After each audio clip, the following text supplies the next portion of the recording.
I'm Heather Vale-Goss. And I'm Dr. Steve G. Jones. And joining us today is Bill Harris, creator of Holosync Meditations and one of the featured teachers in the movie The Secret. Bill, thank you so much for being here. You bet. I'm very glad Thanks, to be here. Bill. Thank you for inviting me. So Holosync is a specific type of meditation technology, but let's first talk today about meditation in general. Why do you think meditation is so beneficial? Well, you know, for a long time meditation was for weird people. You know, I mean, if you go back 20 years or something like that, or certainly before that, it was people wearing saffron robes and Hippies. Monks and yeah, hippies. you know, They probably used that drugs. sort of a thing. And actually, one of the reasons why meditation became more mainstream was because Mahesh Yogi, the transcendental meditation guy, was such a great businessman, or else he had great business people around him or something. But they really, you know, he was on all kinds of talk shows, and there was all kinds of things that happened that got people interested in meditation, and he got many influential people in the United States interested in it, you know, and, people that were in Hollywood and the Beatles and all that sort of stuff.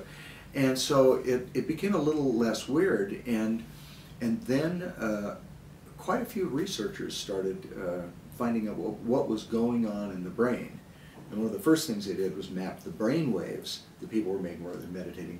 But the amount of research today is really quite amazing. I mean, they found out that when you meditate, it enhances your parasympathetic nervous system, which is the source of what Herbert Benson at Harvard called the relaxation response. He wrote a very famous book in 1975 called The Relaxation Response, which is also partly responsible for meditation becoming much more well known. The sympathetic nervous system, the other side of that coin, is what is responsible for the fight or flight response that causes stress and high cortisol and all kinds of things like that. So one of the things that meditation does is it activates the parasympathetic nervous system, which is very good for people's health, especially in the kind of society we're in today. But it also activates the prefrontal cortex, the part of your brain here that is responsible for executive control. So people that meditate a lot, they have found, have way more brain real estate turned over to the part of the brain that allows them to be in charge, so that when their amygdala, which is responsible for sort of the automatic response, kind of, when people are emotionally reactive, you know, it's because their amygdala is telling them run, fight, do something, be reactive, and the prefrontal cortex is not engaged enough to say, wait a minute, this is, you know, not a saber-toothed tiger chasing us, we don't need to. But what happens is that meditators have much more connection between the amygdala and the prefrontal cortex, and so they are able to remain calm in situations and can decide, this is a situation where I need to freak out, or it isn't. Yeah. And so there's many things like that, making clearer decisions, because there's more acetylcholine being produced in the brain, so that the neurons can fire in a better way, and parts of the brain that allow people to put off, you know, have delayed gratification for a goal in the future. And I mean, there's just, we could go on for a long time talking about all this research they found about the amazing improvements in emotional health, in mental abilities. People become more creative, they learn faster. There's just all kinds of things that happen with meditation. So, yeah, go ahead. a lot of that sounds like benefits that happen after the meditation session is over, like residual long-term benefits. What about also when you're actually meditating? Like, personally, I find that if I go into a meditation session confused about something in my life, I can usually find clarity, like get an answer to it by the end of the session. Well, one of the reasons why that happens is because ordinarily people their brain is lateralized to one side or the other. In other words, maybe the right side of the brain is a little more dominant, or the left side of the brain is a little more dominant. When the brain becomes more coherent, when the two hemispheres become more synchronized, which is what happens, as your brainwave patterns slow down into these meditative states, the two sides of the brain talk to each other more, and that is where you get clarity. And in fact, they call that in psychology an integrative experience, where you suddenly have a new perspective. You see things that you weren't seeing before. You see things in a new way. And everybody's had this experience, not everybody, but I think most people have had it, where you're really plagued by a certain problem. And you think, and it could go on for months or even years, where you're like, this is an insoluble problem. And then something happens that triggers you into a different perspective. And suddenly you see it in a whole different way, and the solution to it becomes obvious. The light bulb goes off. You know, I mean, somebody is in an unhappy marriage, and they feel really stuck, and they, well, I can't get out of the marriage because of this, and I can't do, you know, and he won't go to counseling, and this one, you know, they have this whole bunch of reasons, and suddenly something happens, and they realize, I could get out of the marriage, where that was not an option before. Somehow, nothing else has changed but their perspective. That suddenly they see, wow, there's a whole lot of this that's my own fault, and I could change that, and it might change the whole dynamic. And they call that an integrative experience. You could have that about a lot of things, but it's an expansion of perspective, where you're seeing something in a much bigger, more holistic way than you were before. And that happens on a smaller scale, like, you know, you're not sure what to do. You're going to make a film, and you're not sure how to do it, and you've been wrestling with that for a while, and then you meditate. You were just thinking about before you meditate, and when you come out of meditation, suddenly you go, oh, I know what we'll do. Thomas Edison used to do something like this. You know, the great inventor. His office was in a little room with a cement floor, and he had this ball bearing that was about the size of a golf ball, and he would hold it in his hand, and he would sort of have this, what nowadays called a power nap, you know, where he would close his eyes, and he's thinking about some problem in this invention. And about the time that he fell asleep, to the point, or kind of half nodded out, where his brain waves kind of went into a theta brainwave pattern, his hand would open up, and the ball bearing would fall to the floor and hit the cement and make a noise, and then he would come back. And very often he would have the solution to whatever he was thinking about, the same kind of way. He wasn't meditating in the, you know, traditional sense, but he essentially was going into these same kinds of brain waves, where the two sides of the brain are communicating more, and creativity happens.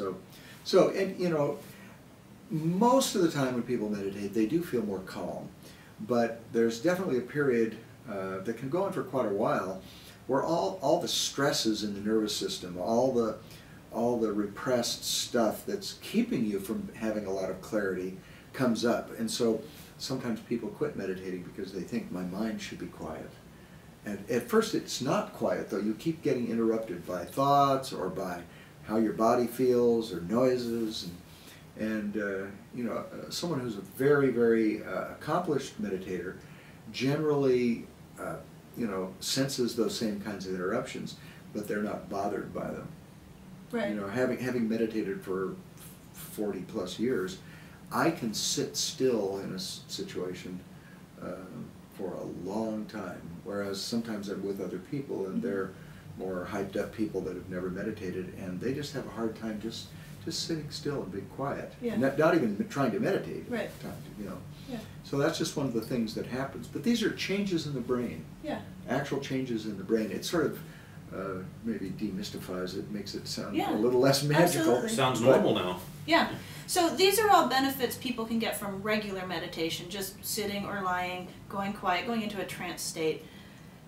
But Holosync kind of takes it to a different level. This is a brainwave entrainment technology. How does that enhance or change the meditation process? Well, the big problem with meditation, I mean, I've often written articles, well, I'll describe in more detail than we have time for here, all the benefits and all the things that scientists have found out about what happens when you meditate, and all the amazing changes that happen for a person when they meditate a lot. And then I say, well, here's a great example. Richie Davidson at the University of Wisconsin is a researcher there, and he did a lot of this research that on these Tibetan Buddhist monks that are around the Dalai Lama. And one of them was a guy named Mathieu Ricard, and he had done about 50,000 hours of meditation. And when they looked at his brain, a brain scan, he had what they described as the happiest brain they'd ever seen. The press began calling him the world's happiest man. Wow. So I got out my calculator. Now I have done a lot of hours of meditation, but I got out my calculator and I said, okay, 50,000 hours of meditation. Let's say he did that over 30 years. How many hours a day would he have had to meditate? And without kind of running through the math here, it turned out to be 4 hours and 34 minutes a day, day in and day out for 30 years. Now there were some other monks that they were, doing brain scans on and so on, that had done 10,000 hours of meditation. Now they were probably also on the short list of some of the world's happiest people. Happy, of course, is not the only quality these people had, but right. And even that, I don't think I remember exactly but I think it was about, if I remember correctly, 54 minutes a day for 30 years. Now, that's doable.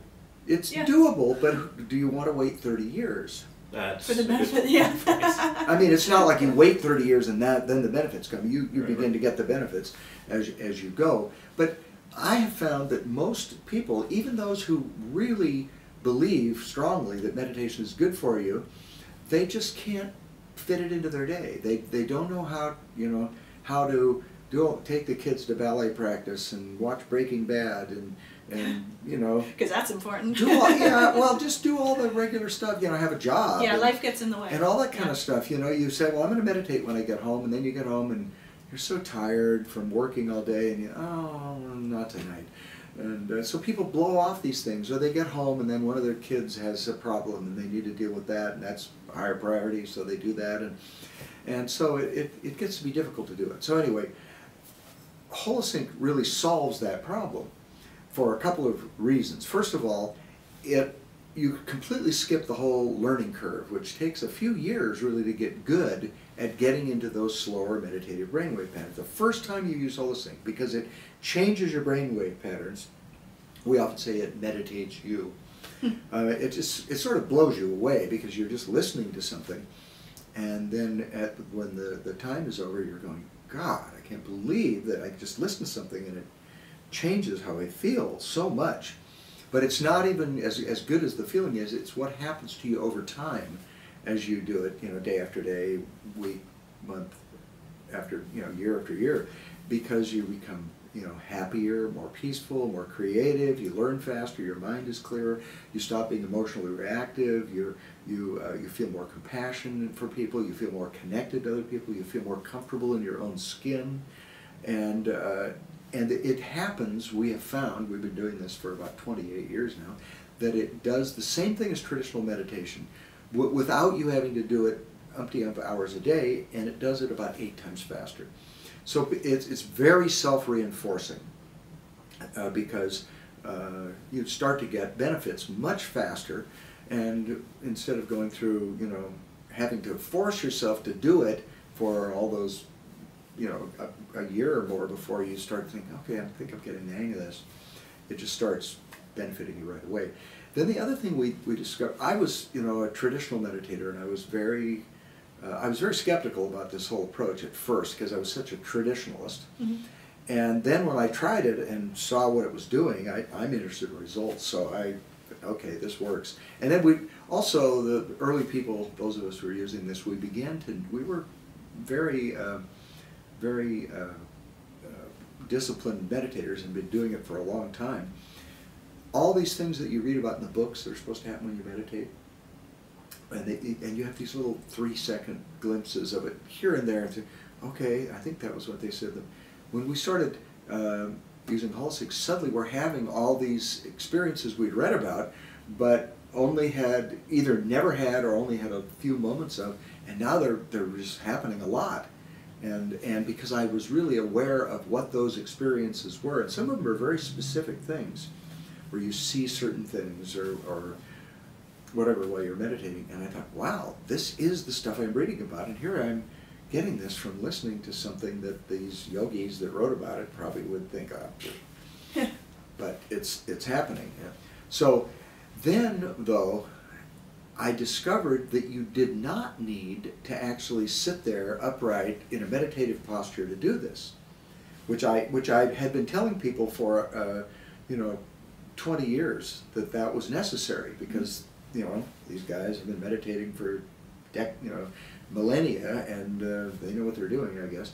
But we found that you can actually do this and not take any time out of your day. Not a single minute, really. And the way that I do it now is, if I need to get up at 7 o'clock, I wake up at 6 o'clock, I put on the headphones, I push the play button, and I just lie back.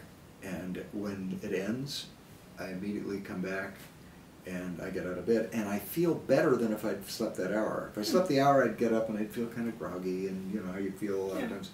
But I just feel wide awake and just, really energized. And so I feel better.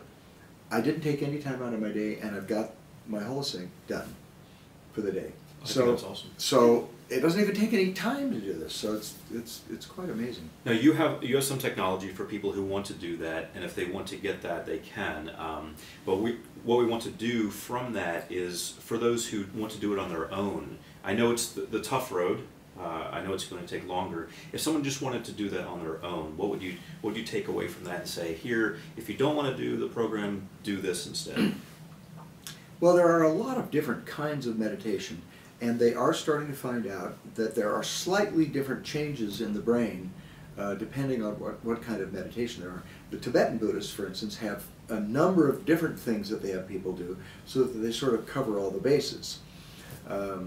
Zen is mostly doing something called shikantaza, where you're just sitting with your eyes open and just being aware of whatever's happening, not trying to do anything. And then a lot of the Hindu-oriented approaches are, and there's some things like this in Tibetan Buddhism also, where you're trying to make your mind one-pointed. So or what a lot of people these days are calling mindfulness, where, for instance, you're just following your breath as it goes in, and then watching it slow down and stop, and then following it out until it stops, and then following it in, and just keeping your focus on that. Some people repeat a mantra or something like that. That was the TM, Transcendental Meditation method. And what happens when you do these? Om. Yeah, like just saying Om, or in fact, Herbert Benson, who is a researcher at Harvard, who wrote the relaxation response based on his studies of meditation. He found that people got the same benefits of doing TM with the TM mantra that they give you by just saying the word one. He just told them to say the word one.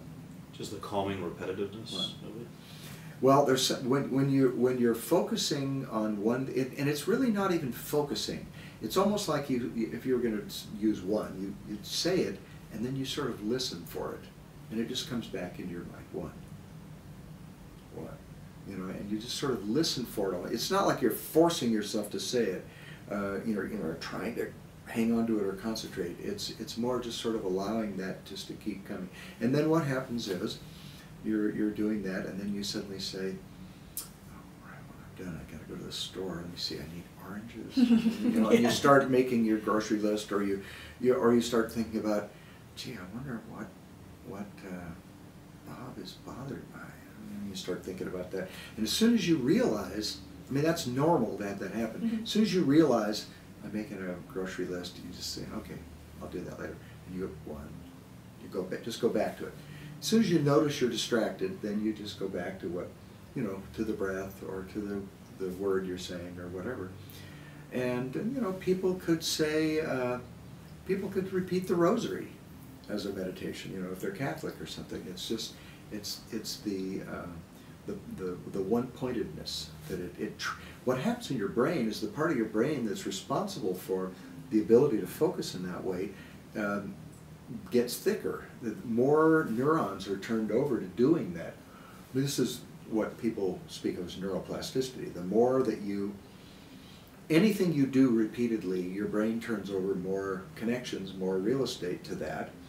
You know, if I play the saxophone, I've played the saxophone professionally for a long, long time, and so I'm, you know, practice and practice and practice and practice. So the parts of the brain that are me hearing the sound and hearing the relationships of the sound and all the mechanical stuff, how my fingers work, I'm sure if they looked at my brain, they would find that way more brain real estate has been turned over to that. And anything you do, this is why you don't want to think negatively, for instance, because then your brain turns over more real estate to thinking negatively, and it becomes a habit. And you, I interviewed, what's his first name? Norman Doidge, who's a professor at the University of Toronto and at Columbia University, and he's an expert in neuroplasticity, and he had this wonderful little metaphor for it. He said neuroplasticity is sort of like a ski slope. When you first go down a ski slope after new snow, you can go anywhere. You know, as long as you avoid the rocks and the trees and stuff, you can go anywhere. But after a few times down, there's these tracks, and you tend to go in the same tracks, and pretty soon they become ruts, and it's hard to get out of them. Yeah. You know, and so we create those kind of ruts in our brain, some of which are beneficial and some that aren't, as we're growing up, and then it becomes harder to get out of them. But if you practice going down a different rut, so if you practice, for instance, noticing, oh, I just said something negative about myself in my head, and then saying something positive, then you begin to create new pathways in your brain, so that it's less and less likely that you're going to think negative thoughts, and more like, you know, when you think negative thoughts, you feel bad. When you think positive thoughts, you feel good. And you also give your brain that whatever you're thinking of as a goal to accomplish, so you tend to attract or create more of it. So when you meditate, you're also evoking the same thing. There's certain pathways in your brain that you're creating that make you calmer, that make you more clear, that make you feel more comfortable in your own skin, and feel more connected to other people, and all that sort of thing. So it's an amazing quality the brain has, that it can do this. Yeah. Well, thank you. And speaking of that, I mean, Steve is a hypnotherapist. He's always talking about hypnotherapy and getting into the subconscious mind, fixing things that way. Both hypnotherapy and meditation involve being in a trance state. Beyond that, what do you see as the similarities and differences between the two? Well, I'm also trained in Ericksonian hypnosis, although I don't use it that much anymore. I used to do kind of a private practice where I would use that and some other NLP things. I'm a certified trainer of NLP also.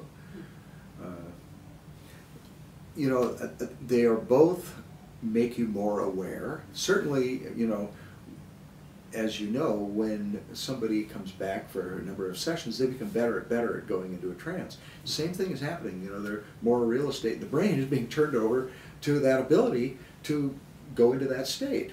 And so, at first people are, they don't know, and then eventually, you just say a sentence to them, and they're in a trance, and then you just can deepen it by talking to them some more. But they're both great ways to make people more aware, and in fact, we were talking about integrative experiences before.